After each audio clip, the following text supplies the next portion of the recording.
Meu nome é Bruno, eu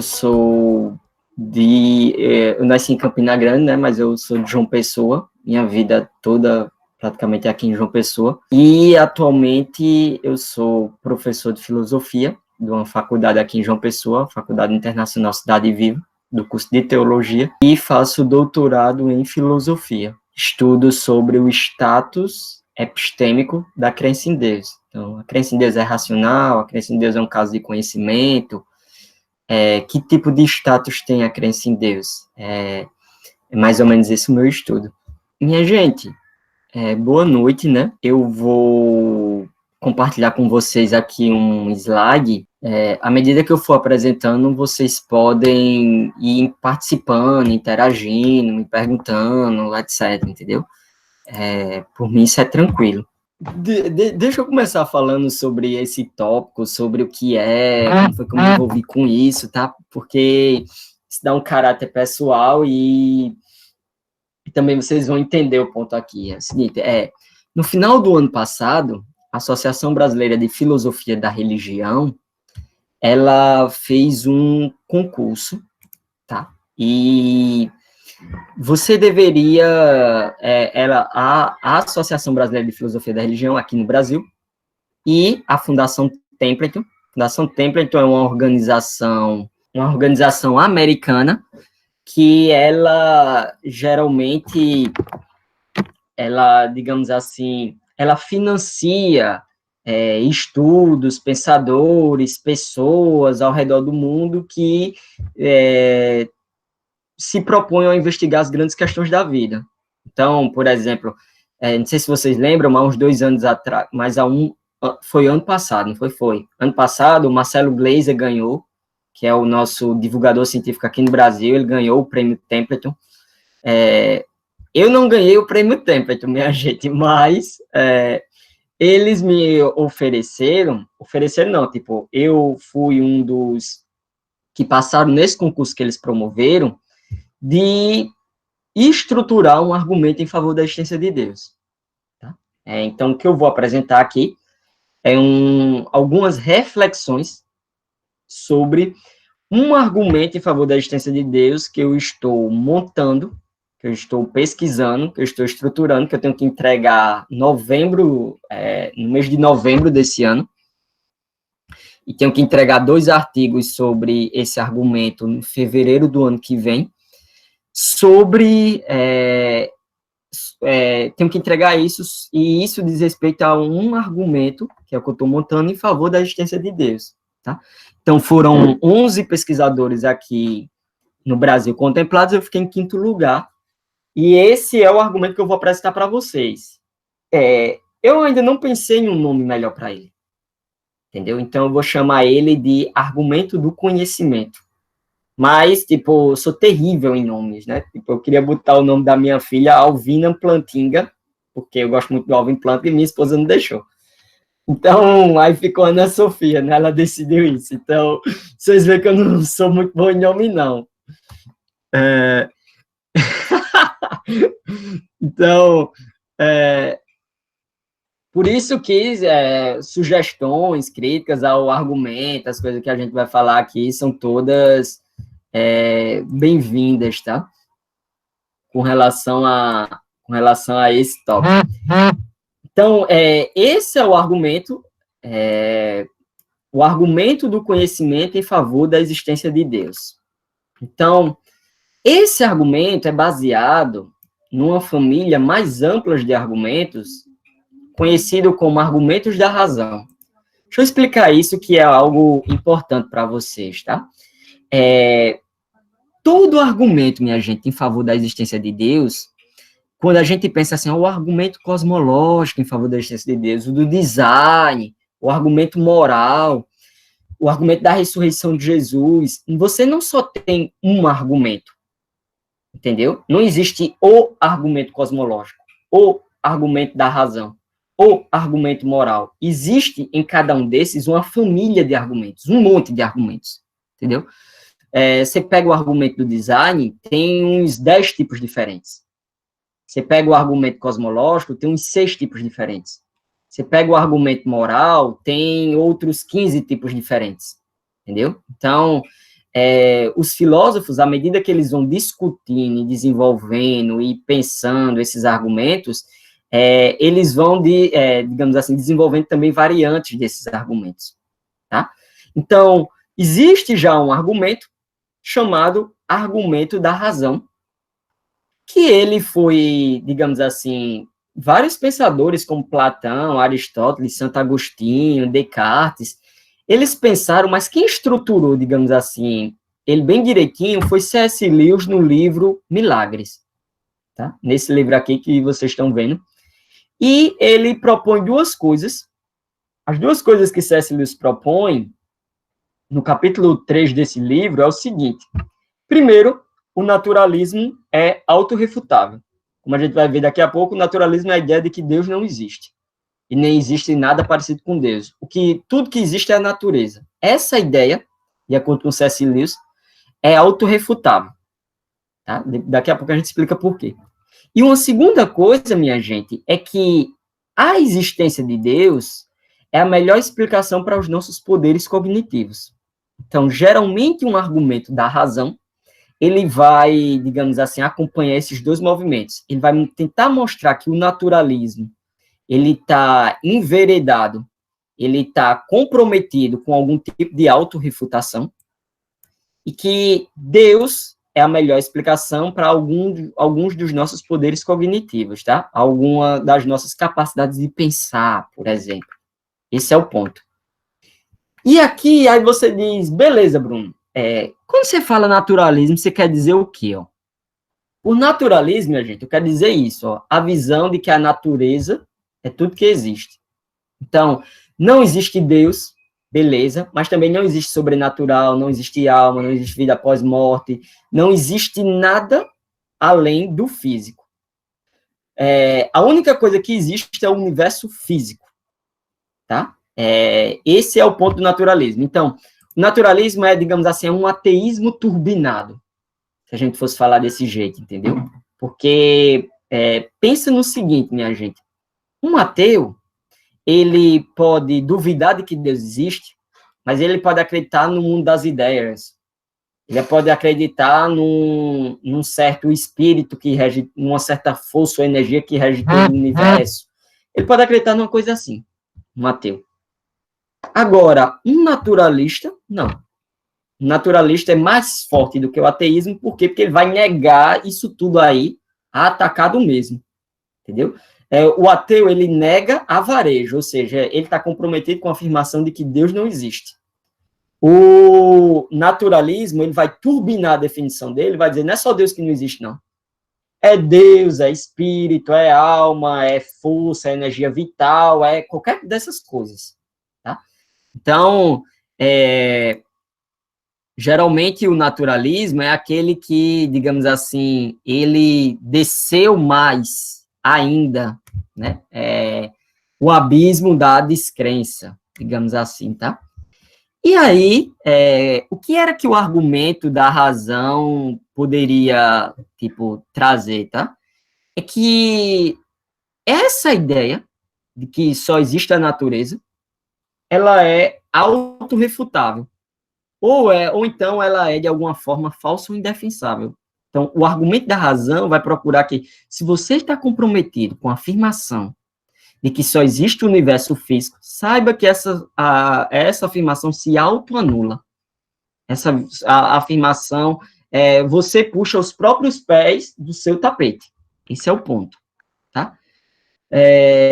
Tem uma definição aqui de naturalismo que é uma que eu gosto muito, que é do grande filósofo inglês Bertrand Russell. Bertrand Russell disse o seguinte, ó, que o homem é produto de causas que não tinham qualquer previsão da finalidade que estavam atingidos, que sua origem, seu crescimento, suas esperanças e receios, os seus amores e crenças, nada são, exceto o resultado de arranjos acidentais de átomos. Todas essas coisas, se não completamente para lá de toda disputa, são, contudo, tão aproximadamente certas que nenhuma filosofia que as rejeite pode ter esperança de resistir. Só se sustentando nessas verdades, só se fundamentando firmemente no desespero obstinado, pode a moradia da alma daqui em diante ser firmemente construída. Olha a definição aqui de naturalismo de Bertrand Russell, minha gente. O homem é produto de causas, e olha aqui a frase que eu grifei, ó, que não tinham qualquer previsão de finalidade que estavam atingindo. A origem do ser humano, crescimento, esperanças e receios, ó, amores e crenças, nada mais são, exceto, ó, o resultado de arranjos acidentais de átomos. Todas essas coisas, pensam Bertrand Russell, está para além de qualquer disputa. Não tem o que a gente argumentar aqui. A origem do ser humano, crescimento, esperança, receio, tudo isso são os arranjos acidentais de átomos. O homem não tem qualquer previsão de finalidade que ele estava tentando atingir. Não há qualquer uma dessas previsões. Tá?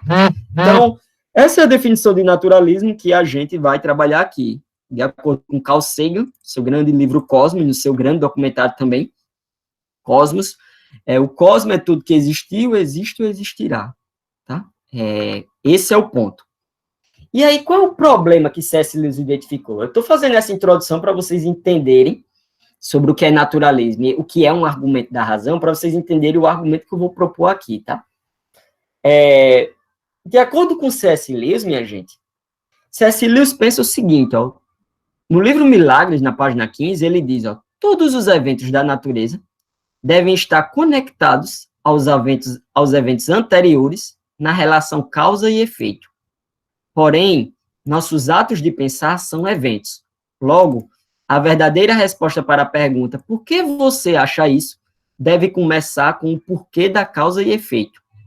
Deixa eu explicar isso para vocês, minha gente. Pensa o seguinte, ó. Como a gente viu, Bertrand Russell diz claramente que todos os nossos origem, crescimento, esperança, receio, amor, crença, tudo, nada são exceto o resultado de arranjos acidentais de átomos. Então, as nossas crenças são frutos de quê, minha gente? Arranjos acidentais de átomos. Só que qual é o problema das nossas crenças serem frutos de arranjos acidentais de átomos? O problema disso, vai dizer C.S. Lewis, é que os arranjos acidentais de átomos, eles estão conectados através de relações de causa e efeito. Entendeu? Então, todos os eventos da natureza são relações de causa e efeito. Se você bota a água para congelar a 0 graus, qual é o efeito? Então, a causa, você bota lá a 0 graus, efeito, a água vai congelar. Se você esquenta a água a 100 graus, o efeito vai ser a água vai evaporar. Então, para toda causa na natureza, você tem um efeito. Ok? Qual é o problema? O problema é o seguinte, ó. Se a gente começar a pensar que as nossas crenças funcionam a partir de relações de causa e efeito, então nossos atos de pensar são meros eventos. São eventos como é a água evaporando, ou são eventos como é a água congelando. Então, na verdade, a verdadeira resposta para a pergunta por que você acha isso deve começar com o porquê da causa e efeito. Perceba, minha gente, o ponto de C.S. Lewis é o seguinte, ó, se você tem a crença que tem, por exemplo, Bruno, eu acredito que Deus existe. Bruno, eu acredito que Milagres foi escrito por C.S. Lewis. Bruno, eu acredito que Maceió é a capital de Alagoas. Bruno, eu acredito que John Wesley é o fundador da Igreja Metodista. Se você tem qualquer uma dessas crenças, saibam que essas crenças, você não chegou a elas através de uma forma de raciocínio, mas você chegou a elas através de uma relação de causa e efeito. Algum processo físico gerou esse efeito, que é a crença, em você. Então, as suas crenças são resultados de processos físicos gerados por mecanismos físicos no seu cérebro. Talvez um neurônio tocando em outro, um átomo tocando em outro. E aí é que está o problema, minha gente, para C.S. Lewis. O problema é que você pensa o que pensa, não com base no conteúdo da sua crença, não com base em razões, não com base em evidências, não com base no pensamento, não. você pensa o que pensa com base num mecanismo causal físico de crenças. Então, no final das contas, pensa o seguinte, ó. Eu queria saber se vocês estão me acompanhando nesse ponto aqui. Pensa o seguinte, ó. Você acredita no que acredita porque um neurônio toca no outro, um átomo toca no outro, uma molécula toca numa outra, etc, etc, etc. E aí vai gerar necessariamente em você a crença. É uma relação aí de causa e efeito. Tá? Então, vamos pensar o seguinte, ó. Ed acredita no que ele acredita, não porque ele chegou a um argumento para isso. Entendeu? Ed acredita no que acredita em virtude de como se deu essas relações de causa e efeito no cérebro dele. Então, pensa numa bicicleta, minha gente. Quando você pega uma bicicleta, o que é que você faz? Você pisa no pedal, aí o pedal começa a girar, a corrente começa a girar a roda, né?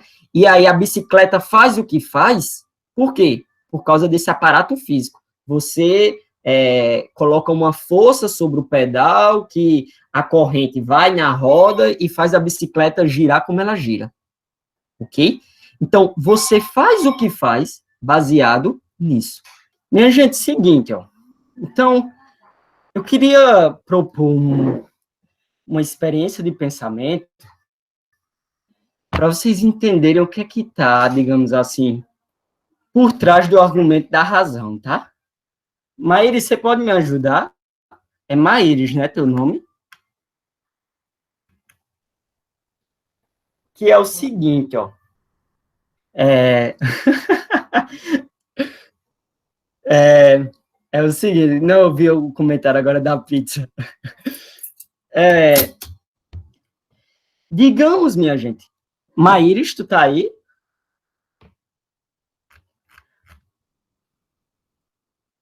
Então, Ed, você pode me ajudar? Não sei se Maíris está aí. Posso sim. Vê mesmo, Ed. Vamos supor, eu queria fazer uma pergunta. Queria ver tua, tipo, o que é que tu pensa sobre essa questão. Vamos supor, Ed, que eu estou jogando bola com minha filha Ana Sofia, tá? Então, só para a gente entender como é que funciona o argumento da razão, né? Se eu estiver jogando bola com minha filha Ana Sofia chuta a bola vai e bate no, digamos assim, ela chuta uma bola a uma dada velocidade, a bola vai e quebra a janela do vizinho. Vamos supor que aconteceu isso. Então, Ana Sofia chutou, a bola quebrou a janela do vizinho. Ed, você acha que se outra pessoa chutasse com a mesma velocidade, mas o nome dela fosse Cláudia, ou então o nome dela fosse Alvina Plantinga, você acha, Ed, que faria alguma diferença no chute? Não, Tipo não assim, ó.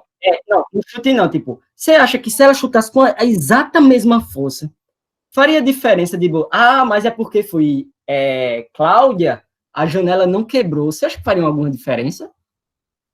Não, para mim não faz nenhuma diferença, já que a força é a mesma. Isso. Se a força é a mesma, não faz diferença. Por que não faz diferença? Porque o conteúdo não importa. A única coisa que importa é o processo físico que Ana Sofia colocou na bola para quebrar a janela. Mas o conteúdo aqui é irrelevante. Não importa se foi Ana Sofia, se foi Cláudia, se foi Alvina Plantinga, se foi Ed, se foi Maíris, não importa. O que importa é as relações de causa e efeito. Então, esse é o ponto de C.S. Lewis, minha gente. Se todos os eventos da natureza são conectados a eventos anteriores através de uma relação de causa e efeito, nossos atos de pensar são eventos. Nossos atos de pensar também são formados a partir de relações causa e efeito. E a gente pensa o que pensa, não em virtude, e esse é o ponto principal, a gente pensa o que pensa não em virtude, minha gente, de algum ato, de algum raciocínio, evidência, não. A gente pensa o que pensa por causa das relações de causa e efeito que tem em nosso cérebro. Então, as nossas crenças são meros epifenômenos. Então, um neurônio bate no outro, um átomo bate no outro, uma molécula bate na outra, e aí gera a crença. E essa crença, no final das contas, e esse é o ponto para a gente, essa crença, no final das contas, minha gente, a gente não tem controle sobre ela da mesma forma que a gente não tem controle sobre as relações de causa e efeito na natureza. Ou alguém acha aqui que quando bota por exemplo, como quando bota a água a 0 graus, aí fez, não, é porque, Smith colocou a água a 0 graus, ou porque Rafaela colocou a água a 0 graus, aí ela agora não vai congelar, não. Mas é óbvio que isso não acontece, minha gente. Ela vai congelar, independente de ter sido Ed, independente de ter sido Smith, independente de ter sido Maíris, independente de ter sido eu, independente de ter sido qualquer um. Entendeu? Porque o que importa são as relações de causa e efeito. Então, isso aí, minha gente, me levou a um... Eu gostei muito desse argumento de C.S. Lewis, sabe? Isso me levou a um pensamento, através da comparação desses dois autores que vocês estão vendo aí. Um filósofo cristão chamado Thomas Reid, e outro, um filósofo cético, um grande filósofo cético chamado David Hume, talvez o maior filósofo cético da modernidade. E aí, o que foi que eu passei a pensar, né? Quando eu estava lendo, fazendo a reflexão sobre a investigação sobre a mente humana, segundo os princípios do senso comum, sobre esse livro, e sobre aqui o primeiro livro do Tratado sobre a Natureza Humana, essas duas obras. Foi que eu pensei. É que meu argumento gira em torno de 2 pontos, né? Primeiro, o naturalismo ele é um impedimento para o conhecimento e nos leva a um ceticismo profundo sobre o que é que a gente pode saber.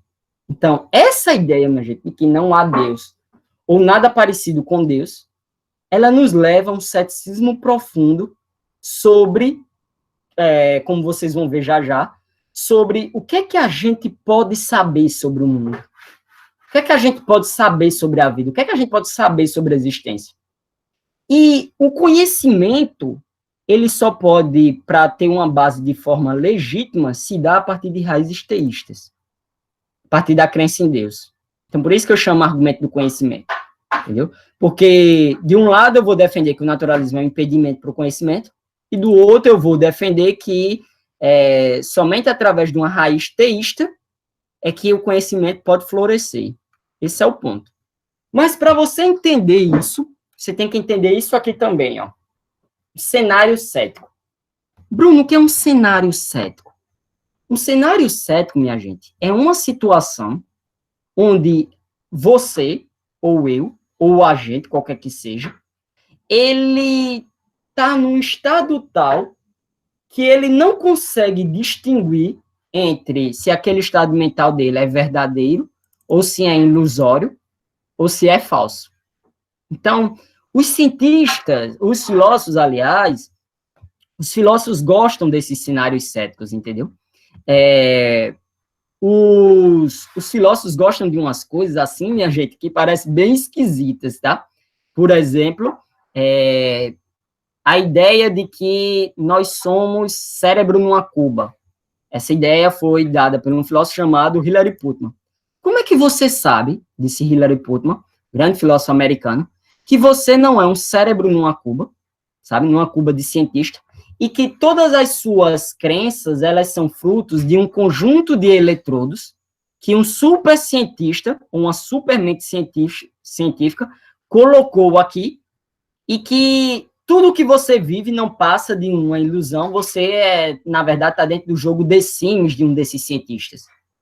Como você sabe que as coisas não são assim? Ok?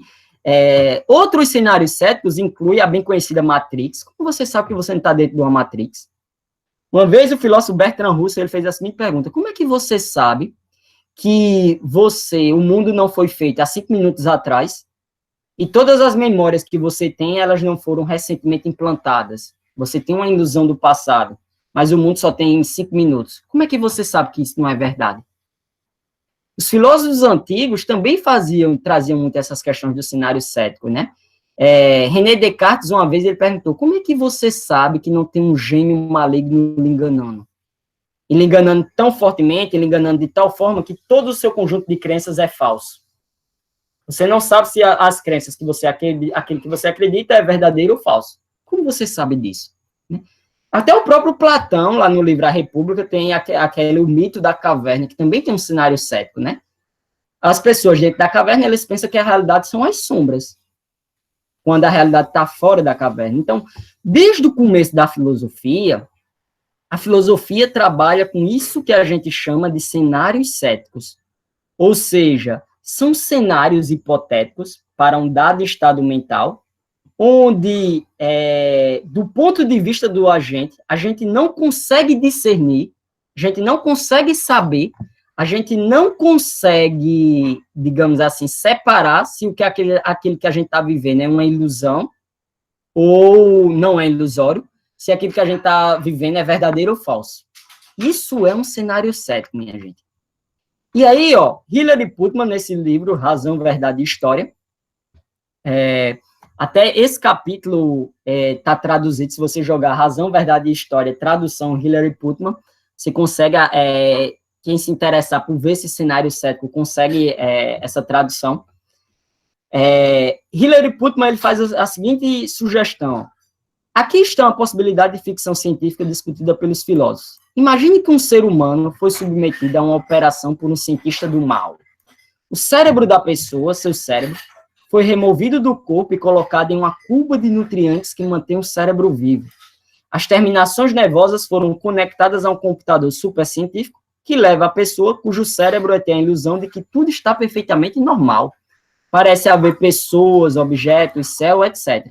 Mas, na verdade, toda pessoa que você está vivenciando é resultado de impulsos eletrônicos que viajam do computador para as terminações nervosas. Então, vamos supor que Ed seria esse cientista, né? Ed me falou aí que ele trabalha com computação, talvez ele seja esse cientista, né? E nós sejamos os seres humanos que somos o experimento deles nessa Matrix. Então, pensa no seguinte, ó. O ponto, minha gente, Hilary Putnam, então, pensa nesse cenário cético aqui, minha gente. Você é um cérebro numa cuba, você tem a ilusão de que tudo que está vivendo é perfeitamente normal, de que existem pessoas, objetos, céus, etc., mas tudo isso é resultado de impulsos eletrônicos que viajam do computador para as terminações nervosas do seu cérebro. Qual é o problema disso? E aí é que está, digamos assim, onde digamos assim, eu estou tentando detectar esse faro. O problema disso é o seguinte, minha gente, é que nessa situação, como é que a gente saberia que a gente não estaria numa situação dessa?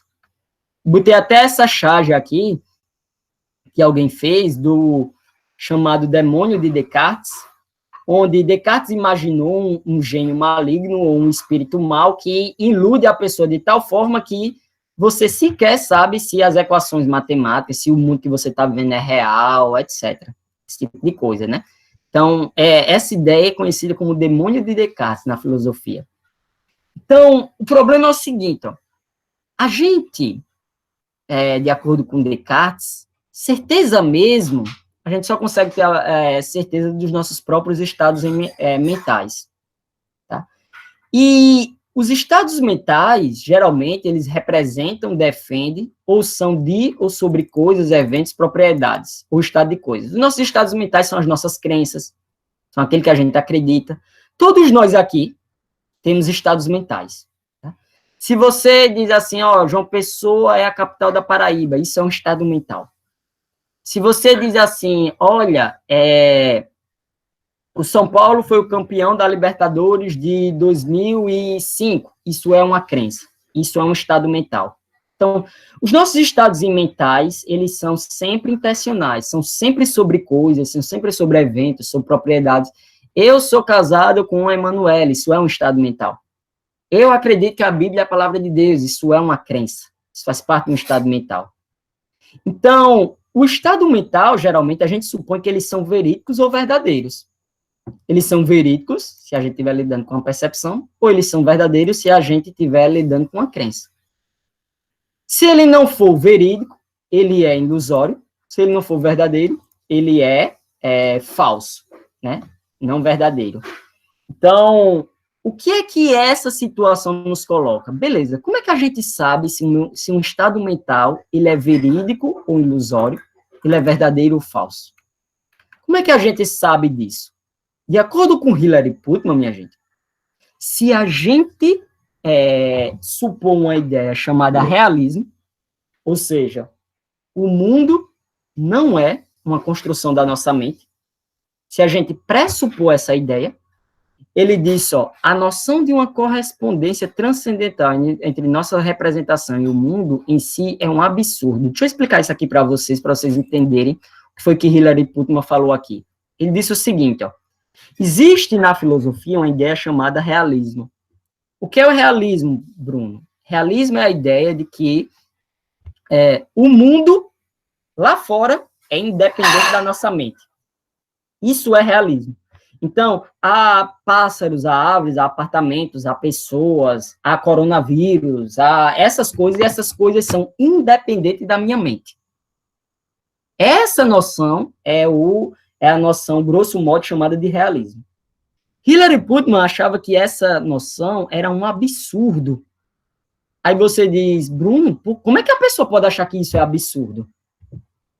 Ele achava, minha gente, que isso era absurdo, porque é o seguinte, se essa ideia do realismo for verdadeira, se essa noção de que existe um mundo independente da nossa mente for verdadeira, nunca dá para a gente saber se nós estamos em um dado cenário cético. Não dá para a gente saber se nós estamos dentro de uma Matrix. Não dá para a gente saber se a gente é um cérebro numa cuba. Não dá para a gente saber se tem um gênio maligno nos enganando o tempo todo. Não dá para a gente saber coisa nenhuma. Se a gente é um covil de extraterrestre, uma coisa assim. Enfim, desses cenários céticos, não dá para a gente saber, não dá para a gente descartar eles. Coisa nenhuma. Tá? Aí é que tá, minha gente. Aí você diz, Bruno, mas isso é um exagero danado, né? Porque é óbvio que eu sei que eu não estou dentro de uma Matrix. É óbvio que eu sei que eu não sou um cérebro numa cuba. É óbvio que eu sei que eu não estou dentro de um programa de computador feito por Ed, super desenvolvido. É óbvio que eu sei dessas coisas. Eu concordo com você. Você sabe dessas coisas. Agora, minha gente, esse aqui é o ponto, tá? Você sabe disso porque você, quer queira, quer não, você está partindo de um ponto de vista teísta sobre o mundo. Porque, dado o naturalismo, a gente tem muitos motivos, minha gente, para duvidar dessas crenças. E é isso que eu vou mostrar para vocês através do, talvez, o maior cético, um dos maiores céticos que já existiu, David Hume. Tá? David Hume, ele escreveu essas duas obras que a gente tem tradução aqui para a língua portuguesa. Tratado sobre a natureza humana e Diálogo sobre a religião natural. E aí a pergunta que a gente quer fazer é o seguinte, será que o naturalismo nos leva ao ceticismo? Será, Bruno, que se eu adotar a crença de que não existe Deus, ou qualquer coisa parecida com Deus, eu vou ser levado a um ceticismo profundo, conforme esse que você está nos levando, conforme esse que você está discutindo, porque isso parece conversa de bar de filósofo. E aí o ponto é o seguinte, minha gente, você vai ser levado para esse tipo de ceticismo. Entendeu? Eu queria começar com essa declaração aqui, ó. O livro de David Hume, Tratado sobre a Natureza Humana, é dividido em 3 livros. No final do livro 1, David Hume, ele está fazendo uma análise sobre o conhecimento humano, sobre aquilo que o ser humano pode conhecer. E no final do livro 1, quando ele trata sobre o conhecimento, ele faz essa declaração que vocês estão vendo aí. Ó. Onde estou ou que sou eu? De que causas deriva a minha existência? E a que condição retornarei? De quem o favor deverei cortejar? A ira de quem deverei temer? Que seres me cercam? Sobre quem exerço influência e quem exerce influência sobre mim? Todas essas questões me confundem e começo a me imaginar na condição mais deplorável, envolvido pela mais profunda escuridão, inteiramente privado dos usos dos meus membros e faculdades. Minha gente, o ponto aí que David Hume está tocando, falando, o que David Hume quer lhe chamar a atenção, minha gente, é o seguinte. No final do livro 1, David Hume, ele começou a ver quais eram as consequências do ceticismo dele. Aonde era que, é claro que ele não vai falar exatamente a palavra ceticismo, mas onde é que o ceticismo dele levou ele? Para que caminho o ceticismo dele levou ele? E aí, ele começou, no final do livro 1, a ter uma crise existencial, conforme essa que vocês estão vendo aí. ele começou a simplesmente não saber em que ou em quem acreditar. Ele não sabia se ele deveria acreditar em alguma coisa. Por isso que ele diz, ó, onde eu estou? O que danado eu sou? De que causas derivo a minha existência? De que favor deverei cortejar? A ira de quem deverei temer? Em outras palavras, eu não sei em quem acredito, em termos de pessoas, e não sei no que acredito. Foi isso que o meu ceticismo está me levando. Eu não sei que seres me cercam, eu não sei sobre quem exerce influência e quem exerce influência sobre mim. Todas essas questões estão começando a me confundir. Eu começo a me imaginar nas condições mais deploráveis. Essa é a ideia. E parece que eu estou inteiramente privado do uso dos meus membros e das minhas faculdades. Esse é o ponto. Então, no final das contas, qual é o ponto de David Hume? O ponto de David Hume é que ele não sabia mais em que acreditar. Essa é a ideia de David Hume. Aí é engraçado, minha gente, que você vai lendo o resto e olha essa outra afirmação de David Hume, também lá no Tratado da Natureza Humana. Posso, ou antes, tenho de ceder às correntes da natureza, submetendo-me aos sentidos e ao entendimento. E nessa cega submissão, mostro ainda mais perfeitamente minha disposição em princípios céticos. Deixa eu explicar isso para vocês. David Hume disse o seguinte, ó. Meu Deus, eu cheguei aqui e não sei no que acreditar. Eu cheguei nessa fase aqui e não sei no que acreditar. Aí David Hume faz, mas eu não tenho controle sobre as minhas crenças. Apesar de eu não saber se eu devo acreditar ou não naquilo que eu estou pensando, naquilo que eu estou vendo, naquilo que eu estou saboreando, naquilo que eu estou sentindo, naquilo que está ao meu redor, eu posso ou antes tenho de ceder à corrente da natureza, submetendo aos meus sentidos e ao meu entendimento. Ou seja, eu tenho que me submeter, eu tenho que acreditar nos meus sentidos, naquilo que os sentidos estão me dizendo. Eu tenho que acreditar ao meu entendimento, no meu entendimento. E nessa cega submissão, como ele chama, minha gente, cega submissão, mostro ainda mais perfeitamente minha disposição e princípios céticos. Ou seja, como eu estou vendo que eu não consigo correr, eu não consigo negar aquilo que meus sentidos me mostram, eu não consigo negar aquilo que a realidade está me mostrando. Eu não sei se é fidedigno ou não. Mas como eu não posso ir contra essa corrente, eu mostro ainda mais perfeitamente a minha disposição. Porque parece, minha gente, que não tem um modo de eu julgar se os meus sentidos são confiáveis ou não. Parece, minha gente, que eu não tenho um modo de julgar se aquilo que eu estou vendo, percebendo, sentindo, se aquilo é confiável ou não. Se aquela percepção é verídica ou se aquela crença é verdadeira. David Hume chega à seguinte conclusão, olha, minhas faculdades cognitivas não tem como decidir isso. Eu não sei se meus sentidos são confiáveis. Eu não sei se a minha percepção é confiável. Eu não sei isso. Só que eu tenho que ceder a elas. Eu tenho que seguir o impulso. Essa é a ironia da condição humana, de acordo com David Hume. Então, duas ideias aqui de David Hume. O que a natureza nos leva a acreditar ou é falso, ou é arbitrário, ou é dúbio. Ou seja, é falso, talvez aquilo que eu esteja vendo não é daquele jeito, ou é arbitrário, ou é duvidoso. Ou é arbitrário, por que danado eu vou acreditar naquilo que eu estou vendo? Se eu não tenho uma forma de avaliar, de analisar, de julgar se aquilo é fidedigno ou não. Ou é duvidoso. Ao mesmo tempo, não é possível resistir aos seus ditames. Ou seja, alguém pode aqui, algum de vocês pode levantar a mão e dizer assim, eu não vou mais acreditar no que os meus sentidos estão me mostrando. Nenhum de vocês podem fazer isso. Eu não posso. David Hume disse também que não podia fazer. Ninguém pode fazer. A gente está fadado a ser levado pelos nossos sentidos, a acreditar nos nossos sentidos. Não tem como a gente escapar dos nossos sentidos. A gente tem que acreditar neles. A gente precisa acreditar na nossa visão, na nossa audição. A gente precisa acreditar no nosso tato. A gente precisa acreditar. A gente precisa acreditar nas crenças que vêm pela razão, nas crenças que vêm pela lógica. A gente precisa acreditar nessas coisas. A gente não tem como escapar dessas coisas. Essa era, digamos assim, a coisa que David Hume não gostava muito, minha gente. Aí David Hume diz, aí você diz assim, mas Bruno, ninguém vive numa tragédia dessa. Quem danado vive assim? Quem danado, Bruno, é louco o suficiente para ter uma ideia maluca assim? Ninguém vai viver duvidando dos seus sentidos. Aí David Hume diz, é verdade disso. Aí David Hume diz, ó, felizmente, ocorre que, sendo a razão incapaz de dissipar essas nuvens do ceticismo, a própria natureza me faz e me cura dessa melancolia e delírio filosófico, tornando-me mais branda essa inclinação da mente, ou então fornecendo-me alguma distração e alguma impressão sensível mais vívida, que apagam todas essas quimeras.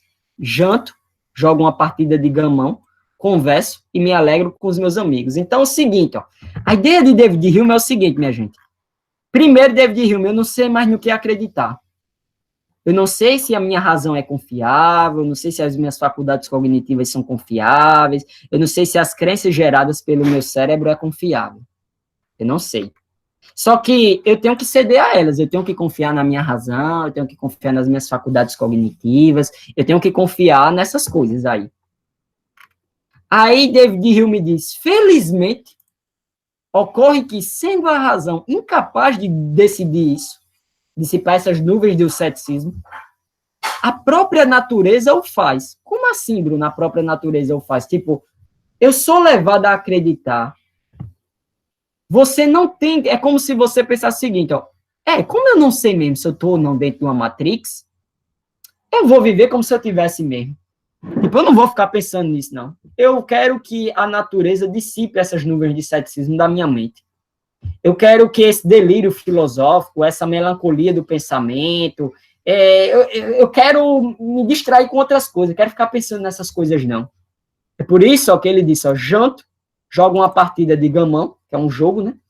E converso e me alegro com meus amigos. Por quê? Porque se você ficar pensando nisso, você paralisa. Se você é um cético e ficar pensando nisso, você sequer sabe se você está vivendo no mundo real ou não. Entendeu? Esse é o ponto. Aí, David Hume, minha gente, ele vai dizer uma coisa que é dever e significativo. Ele diz, ó, o verdadeiro cético desconfiará tanto de suas dúvidas filosóficas quanto de sua convicção filosófica. Ou seja, o verdadeiro cético vai desconfiar até mesmo do seu ceticismo. Então, minha gente, percebam, o ceticismo de David Hume levou ele para um tipo de ceticismo tão letal, tão terrível, que era tão pesado, esse ceticismo que David Hume foi levado, que ele não sabia se ele poderia até, tipo, ele não sabia mais nem se ele podia confiar no ceticismo dele. Ele era cético até com relação ao ceticismo dele, entendeu? Ele não sabia mais que caminho tomar, ele não sabia mais que caminhos, que trilha seguir. Ele diz, né, o verdadeiro cético, diz aqui David Hume, desconfiará tanto de suas dúvidas filosóficas quanto de sua convicção filosófica. O verdadeiro cético vai botar em dúvida até mesmo o seu ceticismo. Esse é o ponto. Aí é que tá, minha gente. O ponto, sabe por que David Hume chegou em todas essas conclusões que eu estou mostrando para vocês? Porque isso, Tamires disse, né? Pelo menos ele era honesto, né? Porque mostrou que o verdadeiro cético desconfiará até mesmo do seu próprio ceticismo. E aí você pergunta, Bruno, por que foi que David Hume chegou nas conclusões que chegou? David Hume chegou nas conclusões que chegou, minha gente, porque ele adotou, na teoria do conhecimento dele, o naturalismo, a ideia de que não existe Deus nem algo parecido com Deus. Então, se não existe Deus nem algo parecido com Deus, ele não sabia se as faculdades cognitivas dele eram confiáveis, se a razão dele era confiável, se os sentidos dele eram confiáveis. Ele não tinha condições de saber disso. Quando ele começou a refletir sobre como é que ele obtém conhecimento, sobre como é que essa coisa de conhecimento pode ser algo frágil, quando ele começou a refletir profundamente sobre isso, isso levou ele ao ceticismo. Isso levou ele a duvidar de todas as crenças dele até chegar ao ceticismo profundo que eu apresentei para vocês. E isso levou a ele a saber se ele não sabia se ele poderia descontar cenários céticos. Se a gente fosse usar a linguagem filosófica contemporânea, ele não sabia se ele estaria, ou então a linguagem pop do senso, digamos assim, da cultura pop, ele não sabia se ele tinha condições de estar dentro de uma Matrix, ou se ele tinha condições de, mais uma vez, ele estar no cérebro numa cuba, ele simplesmente não tinha condições de descontar esses cenários. Ele não tinha condições de descartar essas possibilidades, ele não tinha. Então, esse é o ponto, minha gente. Dado o naturalismo, e essa é a pergunta do meu argumento, como é que a gente pode descontar esses cenários céticos? Você diz, Bruno, eu sei que eu vivo, eu sei que minha filha é Ana Sofia, eu sei que minha esposa é Emanuele, eu sei que eu faço parte da ABC2, eu sei que eu estudo na UFRN, eu sei que eu dou aula no Cidade Viva, eu sei de tudo isso, mas a questão é como você sabe. Num contexto epistemológico e metafísico, a questão é como. Que motivos eu poderia falar para descartar esses cenários céticos? Como eu poderia ter acesso à epistêmica, a esses fundamentos? Quais são esses fundamentos que vão dizer, Bruno, com isso, eu posso excluir os cenários céticos.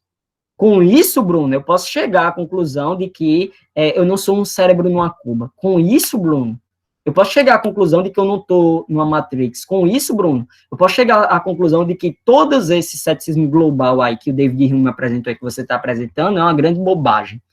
Quais são esses fundamentos, minha gente? Como é que eu posso ter esse acesso epistêmico?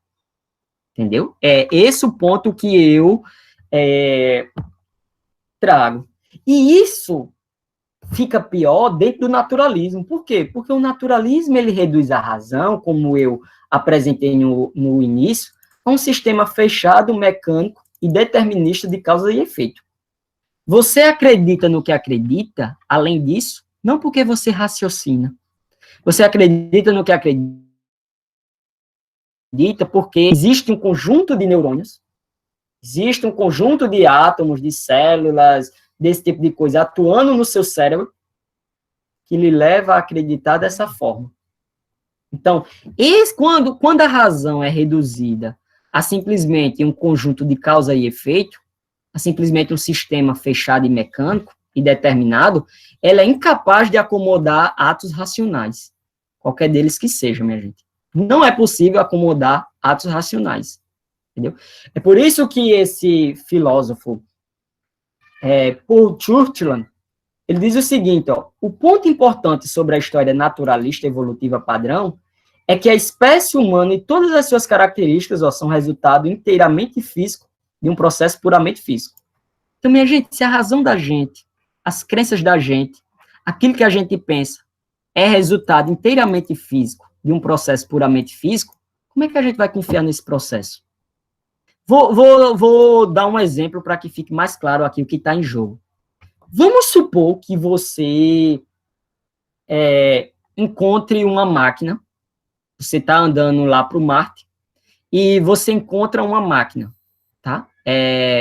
Você não sabe se aquela máquina é confiável ou não, porque você não sabe a origem dela, você não sabe de onde ela veio, você não sabe como é que ela funciona, você não sabe essas coisas. Você confiaria nos cálculos que essa máquina faz? Ou um melhor exemplo, um exemplo do termômetro. Vamos supor que exista um termômetro que não foi produzido por um agente racional. Esse termômetro não foi produzido por um agente consciente. Você não sabe a origem desse termômetro, só sabe que ele veio à existência através de causas físicas aleatórias e cegas. Você confiaria nas crenças que esse termômetro forma? Você confiaria que esse termômetro gera resultados confiáveis? Esse é o ponto. A maioria da gente não está disposta a confiar nisso. A gente confia em coisas que são geradas por causas inteligentes. Mas a gente não confia em coisas que são geradas por causas que são aleatórias. Isso é um problema aqui do naturalismo. Esse é um problema de você achar que a nossa mente ela é resultado de um processo inteiramente físico e puramente físico. Tá? Esse é o ponto. Então, vê mesmo, eu vou pular algumas coisas, e eu quero trazer mais algumas citações de David Hume e de alguns filósofos naturalistas ou cientistas, que você pode dizer, Bruno, mas isso não é só uma coisa da sua cabeça, não. Eu quero trazer umas coisas aqui para mostrar para vocês. David Hume, por exemplo, ele pensa o seguinte, nossa experiência, tão importante em si mesma, e tão limitada, tanto em extensão quanto em duração, não pode nos fornecer nenhuma conjectura provável sobre o todo das coisas.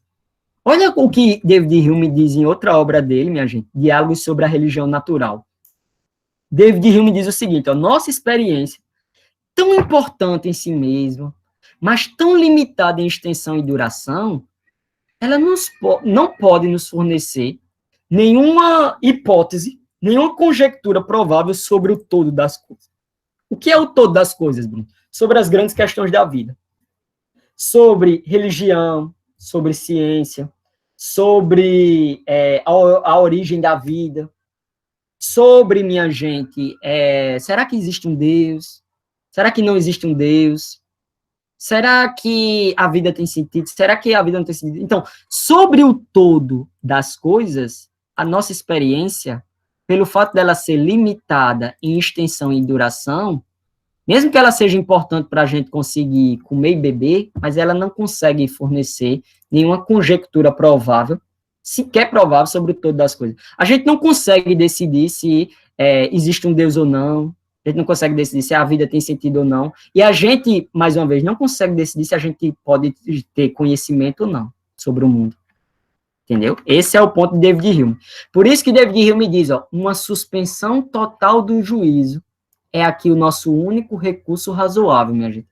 A gente tem que, nas grandes questões, por exemplo, com relação ao conhecimento, com relação à possibilidade de obter, a possibilidade de descartar cenários céticos, por exemplo, que essa é uma das grandes questões da vida, David Hume, o veredito dele é uma suspensão total do juízo, é aqui o nosso único recurso razoável, único. A gente tem que suspender o juízo. A gente não pode dizer, pode ser que a gente viva no cenário cético, pode ser que não. Pode ser que a gente, usando a linguagem da cultura pop, pode ser que a gente viva numa Matrix, pode ser que não. A gente tem que suspender o juízo. Por quê? Porque a gente não tem condições racionais, cognitivas, de decidir sobre isso. Tá? Esse é o ponto. Aí você diz, Bruno, mas isso aí não é coisa de crente chato querendo pegar no pé dos ateus e dos naturalistas, não? Deixa eu apresentar para vocês o grande cientista naturalista Richard Dawkins. Olha algumas declarações de Richard Dawkins, minha gente, como são interessantes. Uma vez, esse filósofo cristão, Paul Copan, perguntou a Richard Dawkins por que é que ele confiava nos processos cognitivos dele, por que é que ele confiava na razão dele. Aí Richard Dawkins respondeu o seguinte, ó, se você me pergunta por que eu estou confiante de que meu racionalismo científico é, digamos, a resposta certa, quero dizer isso. A resposta é que ele funciona. Ou seja, olha como é interessante, minha gente. Qual foi a melhor resposta que Richard Dawkins conseguiu dar do porquê que, digamos assim, o racionalismo científico dele é verdadeiro? O racionalismo científico dele é, digamos, nas palavras de Dawkins, a resposta certa. A melhor resposta que Dawkins consegue dar é que funciona. Não, é porque funciona. Funciona. Tipo, eu pego isso e funciona. Só que, minha gente, por que você dizer, mas a ciência funciona? Por que isso não é suficiente para a gente descontar cenários céticos, minha gente? Isso não é suficiente para a gente descontar cenários céticos pelo seguinte motivo. Nem sempre aquilo que funciona é verdadeiro. Por exemplo, Richard Dawkins conhece muito bem, existe o efeito placebo. Entendeu? Eu posso dar uma pílula de farinha a alguém e dizer, isso vai passar a tua dor de cabeça. Realmente pode ser que funcione psicologicamente, passa a dor de cabeça, mas não significa que foi a pílula de farinha que foi isso. É um placebo. Placebo é isso. Dawkins está dizendo, minha gente, aqui, que o racionalismo científico dele é uma espécie de placebo. A melhor coisa para dizer é que, não, pelo menos funciona. Perceba, minha gente, ele não chega a dizer, a resposta certa é porque é verdadeiro. Não. É a resposta certa porque funciona. É o máximo que ele consegue dizer. Entendeu? Aí, é tanto que, numa obra dele chamada O Rio que Saía do Éden, ele vai abordar essa mesma questão. Qual é a mesma questão? Bruno, por que é que, digamos assim, a gente deve acreditar no conhecimento científico? Por que a gente deve acreditar que a ciência gera conhecimento? Aí, olha a resposta que Richard Dawkins dá, minha gente. Aponte-me um relativista cultural a 10 quilômetros de distância e eu lhe mostrarei o hipócrita. Aviões construídos com princípios científicos funcionam. Eles mantêm-se no ar e levam ao seu destino escolhido. Aviões construídos de acordo com especificações tribais ou mitológicas, tais como aviões de imitações de culto, de carregamento nas clareiras das selvas, ou as asas coladas com ceras de abelha de Ícaro, não funcionam. Se você estiver voando para um congresso internacional de antropólogos ou de críticos literários, a razão pela qual você provavelmente chegará lá é uma multidão de engenheiros ocidentais cientificamente treinados realizou os cálculos corretamente. A ciência ocidental, com base na evidência confiável de que a Lua orbita em torno da Terra a uma distância de 382 mil quilômetros, conseguiu colocar pessoas em superfície. A ciência tribal, acreditando que a Lua estava um pouco acima do topo das árvores, nunca chegará a tocá-la, exceto em sonhos. Mas, minha gente, a pergunta aqui era, Dawkins, por que você confia na ciência? A única coisa que ele me disse aqui, minha gente, é porque ela funciona. Essa é a melhor resposta que um naturalista consegue dar. O naturalista, ele não consegue escapar disso. Se você dizer por que é que a razão é confiável, por que é que o conhecimento é... Eu posso alegrar a minha filha Ana Sofia, inventando para ela de que Papai Noel existe. Isso funciona, agora é verdadeiro? Esse é o ponto, minha gente. A gente tem que ir além daquilo que funciona. A gente tem que dar um passo além do que funciona. A gente não pode ficar simplesmente num argumento aqui pragmático. A gente precisa saber, não se simplesmente funciona ou não, mas se é verdadeiro ou não. E aí, Dawkins diz, ó, somos macacos arrogantes e nossos cérebros foram simplesmente concebidos para entender os detalhes mundanos de como sobreviver na savana africana da Idade da Pedra.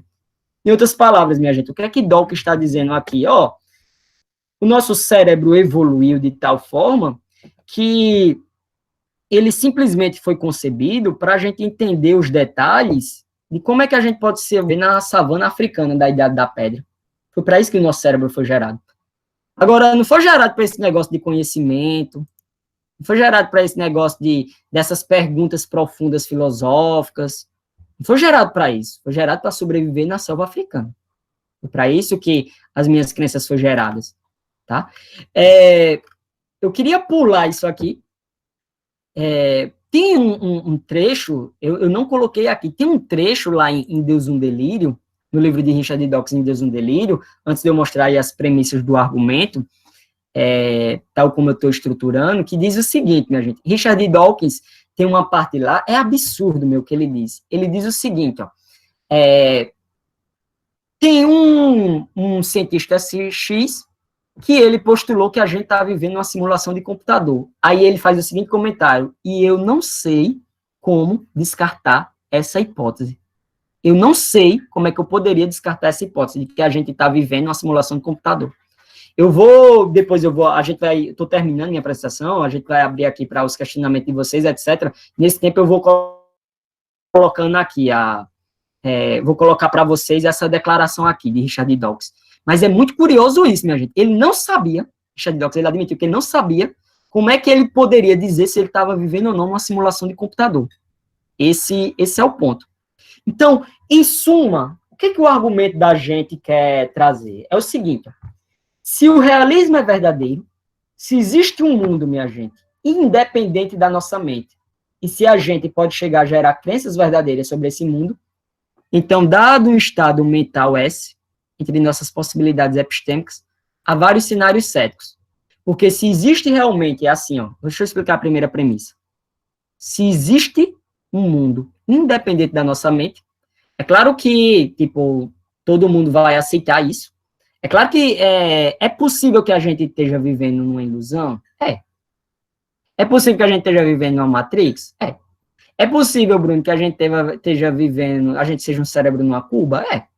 Essas coisas existem a possibilidades de cenários céticos, se o realismo é verdadeiro. Só que a premissa 2 vai dizer, mas podemos saber que alguns dos nossos estados mentais são verdadeiros ou verídicos. Só que você sabe que você não é um cérebro numa cuba. Você sabe que você não está dentro de uma matrix. Você sabe que o mundo fora da sua mente é real. Você sabe todas essas coisas. Então, eu estou comprometido na premissa 2 com essa afirmação. Você sabe disso. Só que, minha gente, a premissa 3, que é uma premissa-chave do meu argumento, é o seguinte, mas só podemos saber que um estado mental S é verdadeiro ou verídico se a gente tiver algum motivo para descontar os cenários céticos.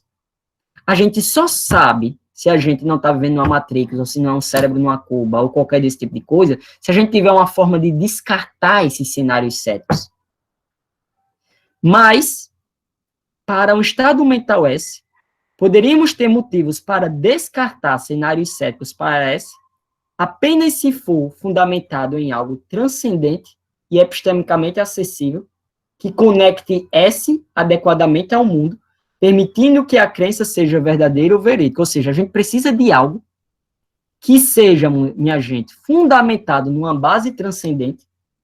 Esse algo seja, do ponto de vista do conhecimento, acessível e que conecte o nosso estado mental ao mundo, permitindo que as nossas crenças não sejam ilusórias, mas que elas sejam verídicas ou verdadeiras. Esse é o ponto. Algo independente das mentes finitas e individuais pode ser epistemicamente acessível somente se houver um poder causal, independente das nossas mentes individuais, que possibilite esse acesso. Então, para que a gente tenha o que a premissa 4 pediu, para que a gente esteja fundamentado em algo transcendente e epistemicamente acessível, que faça essa conexão entre a nossa mente e o mundo, de forma que descarte os cenários céticos, esse algo não pode ser uma mente infinita, ele precisa ser independente das mentes finitas e individuais, e esse algo precisa ser, do ponto de vista do conhecimento, acessível, e esse poder precisa ser um poder causal, independente das mentes finitas, e que possibilita esse acesso. Somente um poder causal transcendente poderia possibilitar o acesso epistêmico ao transcendente.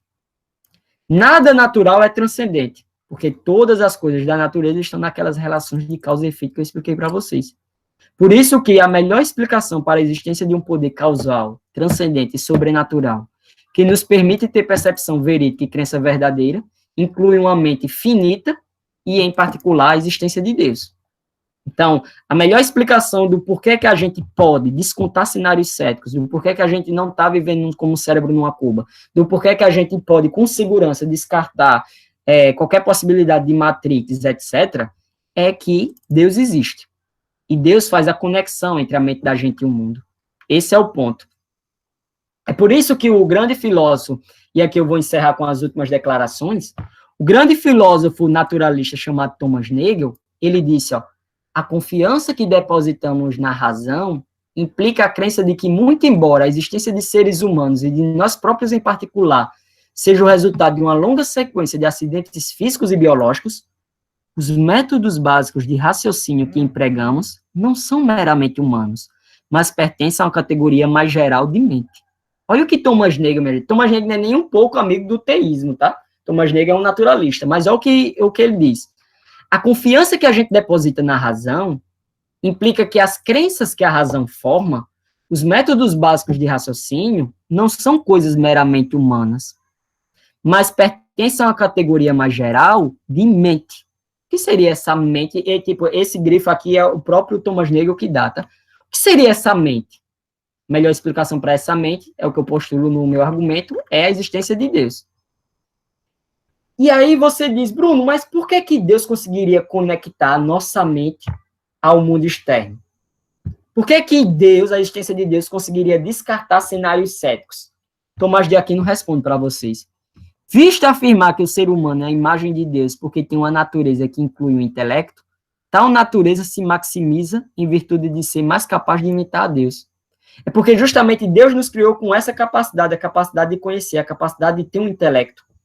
E a natureza da gente se maximiza, principalmente em virtude de imitar a Deus nisso aí. De imitar a Deus sobre o intelecto. Entendeu? Tem um outro filósofo, minha gente, chamado Thomas Reid, que ele tem duas frases que são maravilhosas. Ele vai dizer o seguinte, o cético me pergunta, por que você crê na existência de objetos externos que você percebe? Ou seja, por que você crê na existência de um mundo exterior? Aí Thomas Reid responde o seguinte, essa crença, meu senhor, não é de minha manufatura, ela é de cunho da natureza. ela tem a sua imagem sob a inscrição, e se não estiver correta, a culpa não é minha. Eu até mesmo confiei nisso e sem suspeita. A razão, diz o cético, é o único juiz da verdade, e deve-se descartar toda opinião e toda crença que não estiver fundada na razão. Por que, Senhor, eu deveria acreditar na faculdade da razão, mais do que na da percepção? Ambas vieram da mesma fábrica e foram feitas do mesmo artista. Está se referindo a Deus. Se ele põe uma peça falsa em minha mão, o que deveria impedi-lo de pôr outra? O que Thomas Reid vai dizer? Quando o cético pergunta, por que você acredita que existe um mundo exterior? Thomas Reid diz, minha percepção mostra isso. Eu confio na minha percepção. Eu confio nas minhas faculdades cognitivas. Aí o cético diz, mas você não pode confiar na sua percepção, porque existem os cenários céticos. Você deve achar um argumento, achar um tipo de argumento que consiga descontar cenários céticos. Aí Thomas Reid diz, mas por que eu deveria acreditar mais na razão do que na percepção? Essa crença, tanto na percepção quanto na razão, vieram de Deus, vieram do mesmo autor, foram feitas pelo mesmo artista. Se uma é falsa, a outra é falsa. Se uma é verdadeira, a outra é verdadeira. Se eu confio na minha razão, eu confio também na minha percepção, porque ambos vieram do mesmo Criador. Esse é o ponto de Thomas Reid. Por isso, ele diz, o senso comum e a razão têm o mesmo autor, aquele autor todo-poderoso, em cujos trabalhos observamos uma consistência, uniformidade e beleza que encantam e deleitam o entendimento. Deve, portanto, haver alguma ordem e consistência nas faculdades humanas, bem como em outras partes de sua obra. Olha mesmo, minha gente. O senso comum e a razão, essa ideia de que existe um mundo externo, por exemplo, quem é o autor dela? É o Todo-Poderoso. E esse Todo-Poderoso, o trabalho dele tem consistência, tem uniformidade, tem beleza, que encanta e deleita o entendimento. Então, é por isso que a gente confia nas nossas faculdades cognitivas, por isso que a gente pode descartar tranquilamente os cenários céticos, de acordo com Thomas Reid.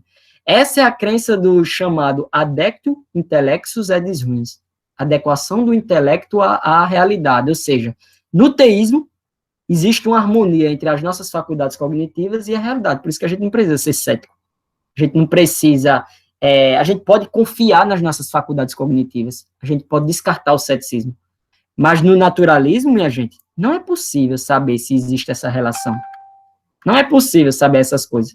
E aqui eu encerro com essa frase. Nietzsche, ele está fazendo uma análise do argumento de Descartes, aquele argumento de que diz assim, eu só posso saber se um gênio maligno não está me enganando se Deus entrar na jogada. Aí Nietzsche diz, é injusto para com Descartes chamar a sua invocação da credibilidade de Deus de frívola. Na verdade, só se admitirmos um Deus que seja moralmente semelhante a nós, pode a verdade e a procura da verdade ser algo dever e significativo. Posto esse Deus de lado, permite-se a questão de saber se está iludido, não é uma das condições da vida. Então, eu queria a participação de vocês, minha gente. Essa é a ideia de Nietzsche. Ou a gente tem um Deus que nos criou a sua imagem e semelhança, e por isso que a gente pode confiar nas nossas capacidades cognitivas, e por isso que faz sentido falar em algo tal como a verdade, ou quando a gente põe esse Deus de lado, a gente deve colocar a questão de saber se está iludido, de acordo com Nietzsche, não é uma das condições da vida, não é uma das condições da existência, tá?